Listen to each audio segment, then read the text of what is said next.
Summer's coming.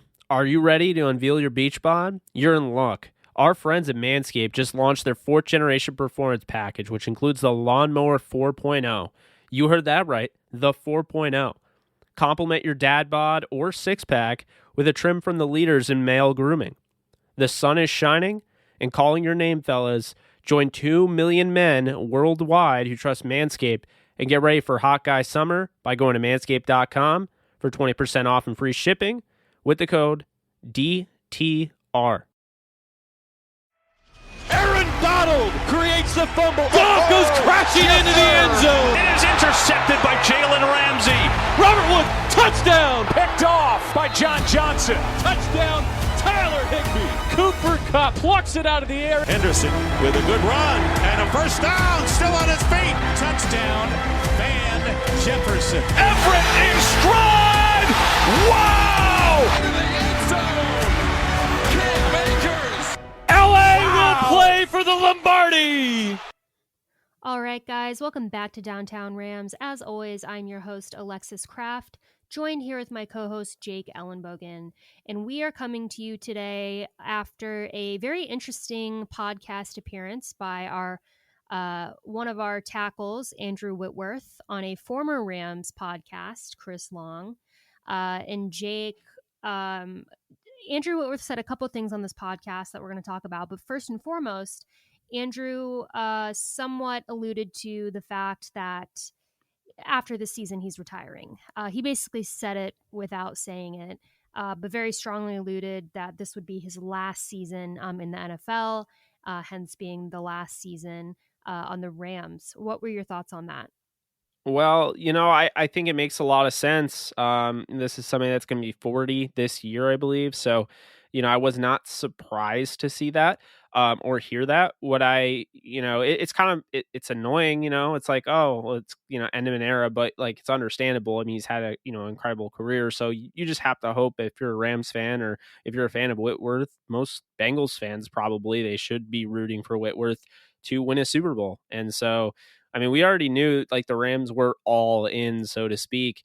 They got to go out there and win one for Big Whit. But I think the question remains, Alexis, once Whitworth is gone, because I'm assuming he is absolutely not going to play next year. Who do you have the Rams manning left tackle? Because for me, I'm starting to lean towards Ankrum, who is a guy that we've interviewed. I think Tremaine Ankrum, who could play all 5 positions. He's gotten a lot of support from Sean McVay and company. They've talked highly about him. And I think there's a reason why he was taking the first team reps when Whitworth had his days off in practice during the season. And I think it's because they really see him as that guy who can be consistent on the outside. But what are your thoughts? My first instinct would be that they're going to try Noteboom out there. That seems to be an idea that they've had maybe for a while as Whitworth's replacement there. I think Ankrum as well. I think they probably look at both of those guys. I just think that Noteboom is probably choice number 1 for the Rams as of now. He has more experience than Ankrum does.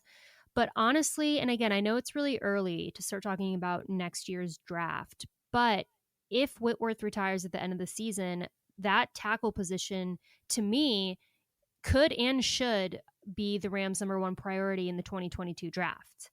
That is a position that the Rams have not drafted very high in the past couple years. I mean, as people know who listen to our podcast, you and I were hoping that they would take an offensive lineman in the drafts this year, and they did not. So that leads me to believe that, when Whitworth retires, that will be a position that possibly the Rams look to in the draft if they don't fill that via free agency. Because in my opinion, I'm not totally sold on Noteboom being a starting tackle. Ankrum, I just need to see more from. We haven't really seen a lot from him at the NFL level, although I do like him a lot. So I think they're going to look at those 2 options with the team, obviously with Noteboom and Ankrum. But I also think that the Rams are going to naturally be looking in the draft for a tackle and also free agency, because that's always, an option as well. So I'm not sure. I do know that it's going to be hard to replace Whitworth. I mean, he is an anchor by all means of the word. And it hurt us a lot, when he got injured, but I think that we found ways to kind of get around that. And it's going to be sad. It's going to be sad to watch him leave because he is a guy I think that is really respected by a lot of people in the NFL, whether they were his teammates or not. Just, he's been around a long time and he's always set a good example. So I think the Rams are going to be thinking about that probably this entire season, and it's going to be in the back of their minds, and it'll be interesting to see what they do when next season is over. Yeah, and you hit on something I wanted to touch on because you mentioned Noteboom. As you know, I've liked Noteboom for a while. And he's actually a backup at the moment. So we'll see if maybe he slides in at guard or what happens as the season unfolds. Um, but what's interesting with next year is that you have Corbett, who is going to be a free agent. And you have Noteboom, who's actually going to be a free agent. So you're saying by essentially by having Noteboom at left tackle, or you think they're going to roll with Noteboom, you're saying essentially you think that they'll bring Noteboom back once his deal's expired? I think that it's going to be an option for them. I think if they're wanting to stay within the team, that he would be the guy. Like if they're wanting to put someone who's been on the Rams for a while at that position, I think it would be Noteboom. But in my opinion, I think it would be better to look towards the draft or free agency. I think that they're probably going to be thinking about that a lot this season. And hopefully there's no injuries to our offensive line. I mean, I really, really hope that there is not. But God forbid that there is. I'm sure Noteboom will see some playing time, as will Ankrum, as will other guys like Bobby Evans, maybe Coleman Shelton. We have Jamil Demby, Chandler Brewer. So we'll see. But I think that that's obviously going to be something that the Rams are going to be looking out for. But I'm very, very hopeful that Andrew Whitworth will be healthy this entire season and can start at left tackle, so we won't have to, test the waters with Noteboom or whoever else. But we'll see. I would like to see us draft a tackle in the next draft pretty high, but we'll see. I mean, the Rams probably have no idea what they're going to do about that yet either. So two things on that. Do you feel like the Rams will have an open competition at left tackle, or do you think when you talk about Noteboom, do you think that's kind of like where they're trying to go right off the bat? I think Noteboom is probably the favorite, but I think that they would be smart to have that open competition. I mean, you want to Yeah. look at all your options, of course. And they even, honestly, even in training camp and practices, they're probably, Whitworth obviously runs first team reps, but they're probably going to slide some other guys in there. They're going to be closely watching the other offensive linemen with second team, third team, whatever, because, as Whitworth made kind of publicly known, and the Rams might know more than we do as well, but if I'm the Rams, I kind of have taken the hint and have gotten the idea that Whitworth is gone after this season. So I'm probably already in my mind thinking about that replacement, because the left tackle position is a very important position on the offensive line, if not the most important position on the offensive line. So it's definitely in the Rams' minds. I'm sure that they have looked into their offensive line quite extensively and are trying to figure out if there's anyone that they have already who could take that position. Yeah, and my second thing there is, and I know you might not be into it yet, but we get super into the draft, obviously, as a lot of people know. Do you have anybody that you might have like peeked ahead and have anybody in mind that maybe the Rams could look at way too early at offensive tackle next year in the draft? No. See, I truly am behind. you're Well, not it's only behind. July. It's only It's July, July. but yeah, I'm still recovering from this draft's hangover, so I have not looked into it. Off the top of my head, I mean, I'm a Notre Dame fan and they always have a great offensive line. Yeah. So there's some guys there, but as the college football season starts, that's when I'll start looking. And I think more than past seasons, I'll be looking at that offensive tackle position, honestly, because I would like to see, um, the Rams take a tackle. And I don't know what this upcoming draft class is like at offensive line. I mean, this past draft was very deep at offensive line, more so than I think the past several drafts have been, which is why, again, I think it was surprising that the Rams didn't take any offensive linemen this draft, which, for me, and I believe you as well, was a position that we wanted them to look into, at least just for depth. But I Yeah. do expect them to target it next draft, hopefully, in earlier rounds than later. But we'll see. I mean, the Whitworth question is, they have time to prepare. This is not something that, this is not a situation where a player just randomly retires or gets injured and is forced to retire. This is a situation that, the Rams are aware that he is planning on leaving after this season, so they can kind of take their time and figure out what they want to do there. Yeah, and I actually I know a little bit, about the guys coming in, mainly because I, just happened to catch their film when I was watching other guys. One guy that stood out to me out of a few that I'll name, Jackson Kirkland, from Washington. He only started, I think, 4 games at tackle. He's definitely somebody that I'm looking at. Another guy is, and you're not even going to believe this if you don't already know, Daniel Falele. Does that name sound familiar? Yes, it does. Yeah, Minnesota tackle. Yep. He's 6'9" and 400 pounds. And he was someone that I definitely thought was coming out last year. Yeah, And I think everyone thought that same. because, he has a lot of raw talent, and I think the reason that he ended up not coming out is he wanted to polish some things a little bit. From what I had read on him last season or last year, I guess, a lot of scouts were just saying that he wasn't quite there yet, and he obviously is very large, Yeah, and it is a little difficult for him to kind of get those fundamentals down because of his size. But if he can get them down and refine his skill, I mean, he could be very, very scary. The only bummer about that is, in that type of situation, I imagine that he would be going first round, and the yeah. Rams do not have a first round pick. But we'll see. He is a guy to look out for. But yeah, I know that there's going to be a lot of guys that I'm going to want to watch this season, and I'm going to get on the wagon and cheer them on. But yeah, offensive tackle position. If any of you Rams fans like to look at, or watch college football and try to decide who the Rams should take, that is a position that you should definitely look at, because I think that that's a position the Rams are going to closely watch. Yeah, like the early I don't know, the early favorite in the clubhouse for me would be Falele. I just love the idea of getting a 400-pound, 6'9" guy that, like, he moves normal. Like, it's weird because, like you said, he just needs to be more technically sound, and obviously that'll take him some time. But if he can actually, you know, do this, he's going to be a behemoth in the NFL. And I would compare him to Orlando Brown Sr., who is Orlando Brown Jr.'s father, but he's so much big. I mean, 400 pound, we just haven't seen it. So there's not really anyone to compare him to in that regard.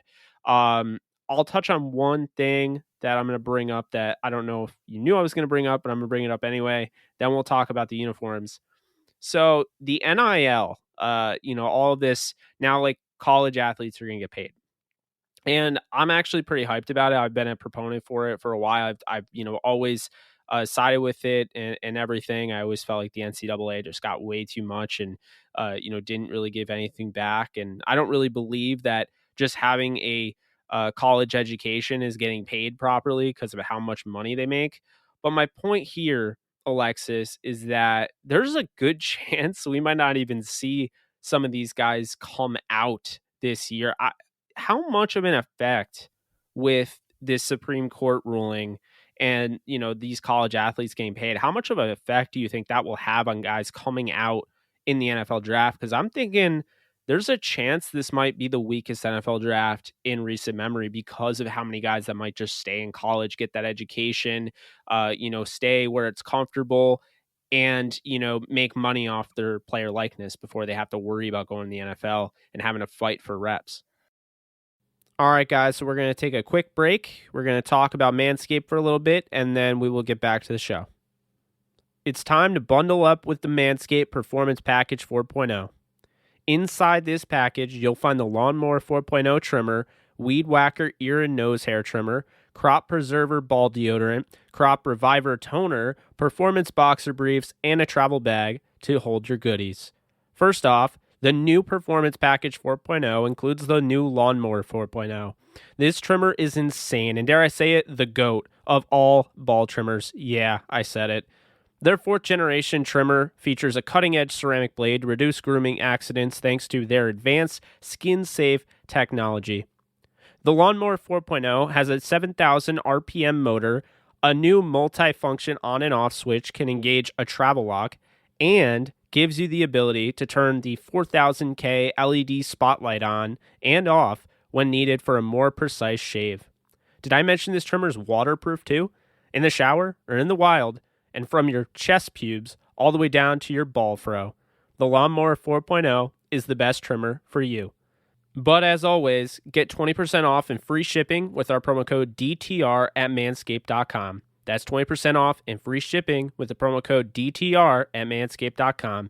Escape the shrubs and weeds this summer and shine with Manscaped. Now back to our show. I think a lot of people are going to stay in college longer for sure. I think especially in football, where you have to stay 3 years anyway before you can declare for the draft. At that point, if you're making money, I mean, if you're a good player, you're going to be making a lot of money. Why would you not stay an extra year, get your degree, keep making money, and then go into the NFL once you've graduated? I do think that we are going to start seeing most players wait until they finish their senior year before they enter the NFL. And honestly, that's not a bad thing to me. I think, you know, uh, I've always liked that the NFL has made players wait at least 3 years. And, with the NBA, for example, the one and done to me is just a little bit frustrating because I think it does become hard to kind of like build a consistent team in Yes. NCAA basketball because people play and then they leave and it's always changing. And I always appreciated that with football, you can kind of have that consistency at least for a few years. But I think that what it does with this ruling, one, it's allowing college athletes to make the money that they deserve. I mean, they are making their universities a lot of money. That's why they get their scholarship. So they are starting to get paid fairly, but also, it's a big deal to a lot of them. A lot of them, when they stay, it's to get that degree. So if they can have the best of both worlds, getting their degree and then getting to go into the NFL, why would you not do that? Especially because I think a lot of people, declare a year early for the NFL because they either want or need to start making that money immediately. So why you're basically giving them financial security and allowing them to make a decision on whether they declare or stay in college just based on really their athletic performance. And it's not so much about money anymore if they're making a significant amount of money in college, which that'll be interesting to see how that kind of works, because I imagine it's going to be, first round, second round talents are probably, they're obviously playing better in college. They're going to be making significantly more money than players who probably are projected 6th or 7th round, if that makes sense. So you're going to see varying degrees of these athletes in their financial, status, I guess, while they're in college. But I think it's going to be interesting, and I do think that players are going to stay in college longer, which to me, it does not bother me. I'm sure there's some people out there that might frustrate them for some reason. I don't really see why it should. If anything, you get to watch your favorite athletes for another year. Yeah, and I think it helps the sport. Might get me into college football more, so that would be something. But I think the big win here, and I don't want to go too much into this because we will talk about the uniforms, but I think the big win here is, like, I don't know if you remember that one punter, was it, or kicker? I think it was a punter from UCF, and he had this YouTube destroying, that was like his name, and he was just doing all these, like, trick kick videos and whatnot, and it blew up. Like, the YouTube was essentially funding him like it was his career. And as somebody that's aspiring to go full-time YouTuber, like, I always really looked up to that scenario. I thought that was really cool. He was putting in the work, and the NCAA basically said you can either continue playing collegiate sports and give up your YouTube, or you can leave collegiate sports and keep your YouTube. And now, that wouldn't be the case. So I like that, this is finally happening. I don't think the NCAA deserves any credit because it had to go to the Supreme Court, but I do love that this is happening. I need to stress that. And I love that you added extra layer to it, because I think it's more than just, yeah, players are getting paid. That's cool, but they'll go to the NFL and it won't matter. You're looking at it as like there's a chance that this could coerce players to just stay in their comfort zone, realize, look, I can get college coaching, I can get these reps instead of going to the NFL and being a 7th-round pick and trying to, make a roster, getting cut, and then being in NFL purgatory. Yeah, and for a lot of players, it's really important for them to do things after the NFL, because the NFL, professional sports, you retire much earlier than you would a normal job. You retire usually in your late 30s, unless you're Tom Brady. Yeah. And, you do see a lot of these athletes go back to get their degrees so they can do something else, or God forbid their career is cut short because of an injury. They don't have anything to fall back on. So I do think that is going to intrigue a lot of players, into staying 4 years so they can get their degree. But we'll see. I mean, I could be wrong, but I think that that's going to be an option that a lot of players are going to want to exercise. No, But oh, sorry, go ahead. oh no, I was going to transition because you brought up the uniforms. Yes. And again, this is coming from Andrew Whitworth on Chris Long's podcast. And he didn't obviously say specifically what the new uniforms were, but he alluded to them, saying that they were kind of like a throwback with the yellow. Jake, you have the exact quote because I don't want to butcher it, but Yeah, so the quote was, and honestly, shout out to Andrew Whitworth. He is the MVP of this podcast because this episode is entirely conjured because of him. But it's really sharp. Kind of is an old throwback to old Rams unis with the yellow and everything. End quote. Look, I immediately took that and ran with it as they're going to be yellow, right? Because I think, Alexis, when you say, like, you're describing a shirt, like, say you're describing a shirt to me, yeah, you're like, yeah, like that shirt that I have, the one that's, the one with the yellow, the one with the yellow shirt, like, the best way I can explain it is you're not going to say the one with the yellow shirt, or the one shirt with the yellow on it, and talk about like the stripes. You know what I'm saying? And so I've seen on Twitter there are Rams fans out there that think he means this is the white uniform from 1999. I just don't see, because he said kind of is an old throwback to the old Rams unis with the yellow and everything. Why would he say yellow and everything when yellow is literally on every single piece of the uniform that they currently have right now? yeah, I can see that. My first instinct when I heard that was like the um the white jerseys with the yellow as well. Just Oh, be really? Yeah, Oh, with like the yellow interesting. pants. So like the white with the yellow pants. But it definitely could be the yellow top. I don't know. I mean, he wasn't very specific, probably because he can't be, because they're probably not supposed to be really talking about it, but he did Yeah. give us some insight. I I don't know. I With the yellow and everything, maybe the yellow top. I don't know why my first instinct I was thinking of like the ones that, Kurt Warner in the Super Bowl, like the throwbacks. Well, the But the throwback is probably what does it. Like for me, yeah, I'm assuming, and again, no offense to, your St. Louis Rams, that whole background that you have, but I feel like the Rams now would want to get away from that more and like celebrate their older LA history, if that yeah, makes they'll sense. never wear navy and gold again. Yeah. That's never gonna happen. So like I know you could make the argument, yes, like the St. Louis Rams were a variation of that same yellow and blue, with the white top in the Super Bowl uniform, right? Like it was a variation of it. They're the colors differ a little bit. It's a variation of it. But like when I thought immediately of it kind of is an old throwback to the old Rams unis, I immediately thought of like the 1951 Rams championship team that, because it was the first championship that they won in LA, the only championship they won in LA, because they won one in St. Louis, they won one in Cleveland in 45, and then 51 they won in LA.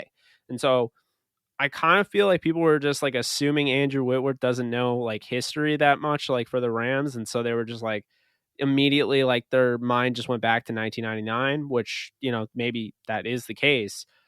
But it kind of begs the question, you've worn the yellow before, you've worn the color rush yellow before. So why would you not have that be an alternate? And you brought the bone out to replace the white. Why would you then bring white in as the alternate? Like, that doesn't Yeah. make any sense to me, because I think what they tried to do last year in the Jets game, and I know we really don't like to talk about that, but in the Jets game, they had that kind of throwback look modernized with the bone. If you remember, with the yellow pants and the bone jersey, I think that was like emulating that throwback type of, modernized, of course, and very different, but still kind of similar. And so I don't feel like they would do white alternates. But what's your gut feeling? Do you think they'll go white, or do you think they'll go yellow? I kind of agree that they're going to go with the yellow top and white bottom, because you have to imagine that, well, he's obviously seen the uniform, and I imagine what they did is they probably showed the players the uniforms and then showed them what they were supposed to resemble. So because he mentioned the throwback, that there was probably like an event or a few players, and they showed them the uniform and they explained Yeah. where the idea came from. So he obviously has to have an idea of where it came from.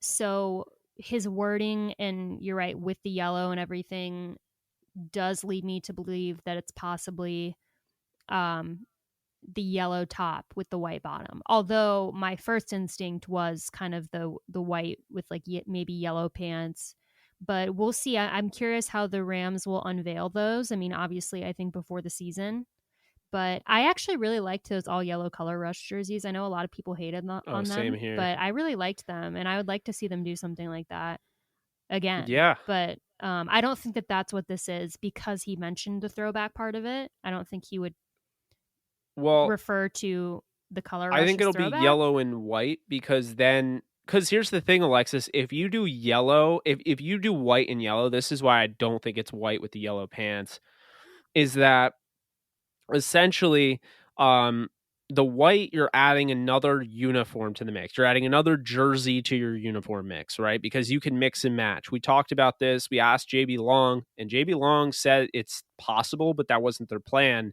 And then remember, like basically the players took over and they said that they wanted to wear different combinations. So the white, if you add a white jersey, you have bone pants, not saying that would ever go, but you would have bone pants, you have blue pants, you have yellow pants. You see where I'm going with this?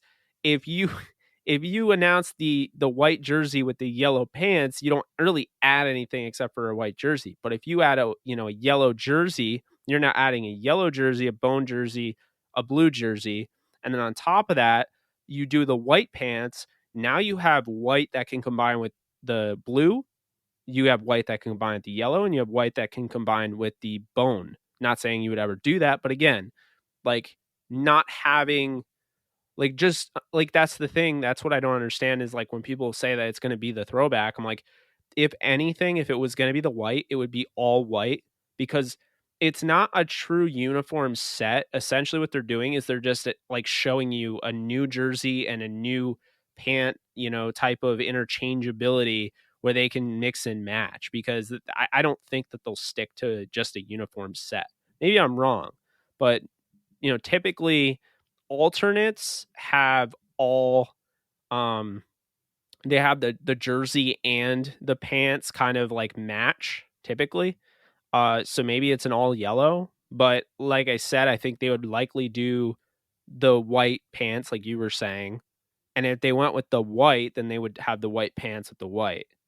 And then cuz like what I was told is that from somebody that has knowledge with this, I was told that it's yellow in 2021 for the jerseys. I wasn't told anything about the pants. and then 2022, it is black in 2022, kind of resembling like an LA Knights type of deal, like with the Lakers. But at the same time, honoring the first ever uniforms they had, the black and red back in Cleveland.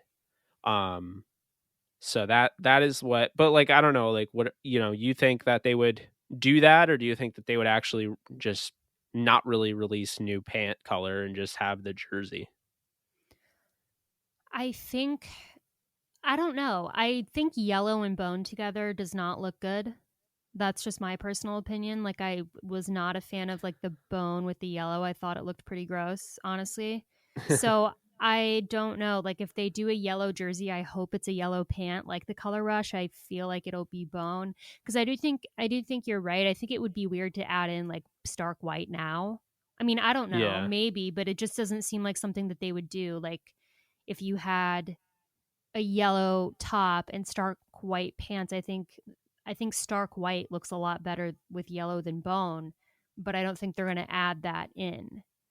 It very well could be an all yellow uniform. I know that the only reason I don't think it is because he said the throwback to the Rams jerseys, which I feel like you wouldn't say about like a color rush. Like, that doesn't, I don't know, doesn't feel Yeah, like like the that long ago. 51, they had the white pants, so yeah. Yeah, so I think it probably is something maybe like a yellow top with bone pants, but who knows? I mean, they'll probably release it soon. I mean, the date of this recording, we're not that far, so Yeah.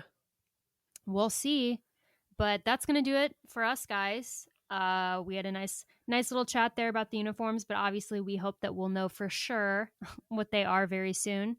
But until then, as always, if you like what you hear, please like and subscribe. Please follow us on social media at Downtown Rams. You can follow me on Twitter at the Alexis Craft, and you can follow Jake at JK Bogan. And until next time, guys, stay safe, take care, and go Rams.